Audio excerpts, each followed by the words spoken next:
오늘 오후였습니다. 권성동 원내대표가 공개적으로 이런 발언을 했습니다. 먼저 그 전에 이준석 후보의 말과 한번 모아서 들어보겠습니다. 단일화 관련 질문 하나만 드려도 될까요? 단일화 안 합니다. 예. 이준석 후보가 어제 계속 만나려고 시도했는데 좀 의도적으로 피하셨다고 봐야 되는지. 저는 전화기가 꺼져 있어서 사실 모릅니다. 이준석 후보와의 단일화는 결국 무산됐습니다. 완주를 선택한 이준석 후보의 뜻을 존중합니다. 하지만 저는 투표장에서 유권자들의 선택에 따른 단일화가 이루어질 것이라고 생각합니다. 이준석 후보의 가치와 노선은 김문수 후보와 거의 일치합니다. 지금은 김문수, 미래는 이준석. 이준석 후보 지지자들께서 현명한 판단을 내려주시길 바랍니다. 저희가 제목으로도 준비했지만 투표 8시간 정도가 지나서 첫날 강정혜 변호사님 네. 단일화는 이렇게 무산이 됐다라고 당 지도부가 공식적으로 얘기를 했어요.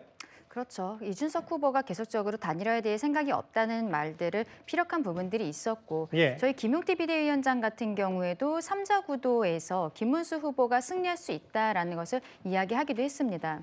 다만 이제 어저께 밤에 사전투표를 앞두고 김문수 후보가 직접 이준석 후보를 만나러 찾아갔지만 만남이 불발된 부분들이 있는데요. 예. 이게 좀 아쉬운 부분들이 있습니다. 결과적으로는 단일화가 무산된다고 해도 두 후보가 만나서 일단은 대화하는 모습이라도 국민들께 보여드렸으면 어떨까라는 생각이 드는 부분들이 있습니다. 결과적으로 권성동 원내대표가 이야기한 것처럼 결국에는 어떻게 이재명 후보를 막을 수 있는 사람 이런 것들을 생각했을 때는 대의에 있어서는 결국 이준석 후보도 같은 마음이지 않을까라고 생각을 하는데 예. 유권자들께서는 양강 구도가 강화되고 있는 현상에 있어서는 이준석 후보보다 마지막에는 저희 김문수 후보를 선택할 가능성이 저도 개인적으로 높다라고 생각을 하고요. 김문수 후보가 최근에 별명이 파파미입니다. 파도 미담만 나온다. 결국 김문수 후보의 개인적인 매력 그리고 예. 가족들의 매력으로서 우리 유권자들께 다가가는 모습을 마지막까지 보여드려야 될 것으로 생각합니다. 논평은 존중하되 갑자기 빨간 유니폼 입고 나오신 줄 알았어요. 김문수 후보에 대한 칭찬을 하셔서 뭐 받아들이되 뭐 다른 후보의 발언도 좀 공의 다시 드릴 텐데 일단은 알겠습니다. 뭐 유권자가 알아서 단일화를 하겠다라는 권성동 대표의 얘기. 뭐 단일화는 뭐 일찌감치 물 건너갔다는 평가들이 많았지만 실제로 이렇게 공식적으로 원내대표 공동 선대위원장이 얘기한 건 오늘이 처음입니다. 그런데 어젯밤에 밤사이 여의도 국회에서는 이런 일이 있었습니다. 최 교수님. 천 대표. 네, 여기 이준석 후보가 있는지 모르겠네요. 그거는 네, 확인됐어요. 그래서 이준석 후보를 만나려고 했는데 여기 마침 의원회관에 있다고 해서 왔는데 방에 문은 열렸는데 사람이 없어요.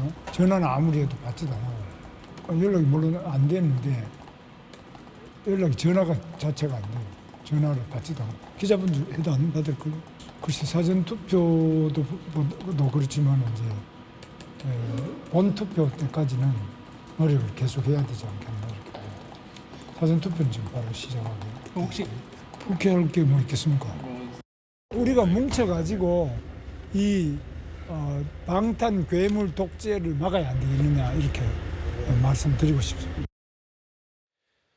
김문수 후보와 몇몇 의원들이 일단 예고 없이 이준석 후보가 있는 의원회관, 의원실로 찾아갔고 이미 국회 밖으로 이동을 했는데 일단 어제 저런 모양새가 연출이 됐습니다. 이제 일부 보도의 내용 기사를 제가 있는 그대로 그냥 뭐 한반도 단일화 추격전이라는 표현도 썼어요. 그러니까요. 지금 말씀하신 것처럼 사실 이준석 후보는 계속 피하고 있잖아요. 전화 안 받겠다고 본인이 직접 얘기를 했고요.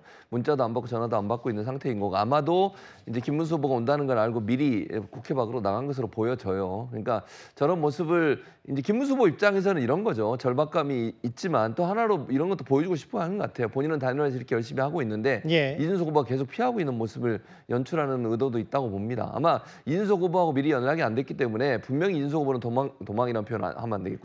밖으로 나갔을 가능성이 저는 높다고 보거든요. 반면 이준석 후보는 예. 이제 찾아온 게 진정성이 없다고 볼 수도 있는 그렇게 거고요. 보는 거죠. 그러니까 사실은 이준석 후보 입장에서 보면 김문수 후보가 뭔가 그림을 만들려고 했다 할까 이런 표현을 쓰는 게 맞을 것 같고요. 그러니까 서로 이제 사실은 단일화라고 하는 거는 좀 얘기가 되고 나서 만나고 극적으로 그런 모습을 보여줘야 되는데 얘기가 되지 않은 상태에서 김문수 후보가 일방적으로 지금 계속 얘기를 하고 뭐 이준석 후보의 마음은 뭔지 제가 잘 모르겠습니다만 이준석 후보는 계속 그렇게 얘기하잖아요. 뭐 스토커처럼 계속 전화하고 계속 뭐 문자하고 협박도 하고 이런다. 이런 얘기를 하는 걸 보면 예. 본인 입장에서는 그걸 또 부각시키고 싶은 마음도 있는 것 같아요. 왜냐하면 단일화하려는 그 어떤 기미가 보인다고 하면요. 이준석 후보에 대한 지지율이나 아니면 기대감이 어떻게 되겠습니까? 뚝 떨어질 수밖에 없거든요. 예. 이런 부분에 대한 우려와 걱정 때문에라도 단호한 모습을 보이려는 시도를 한 게 아닌가. 그래서 결국 한밤중에 그냥 찾아다니고 한 사람은 밖에 나가고 이런 일이 벌어진 게 아닌가 하는 생각이 듭니다. 일단 뭐 이런 일련의 밤사이의 과정이 있었고 오늘 권성동 대표가 이제 단일화 끝났다. 뭐 사실상 무산됐다. 뭐 사실상도 빼야죠. 무산이 된 건데 지금 사전투표 첫날은 끝나가니까요.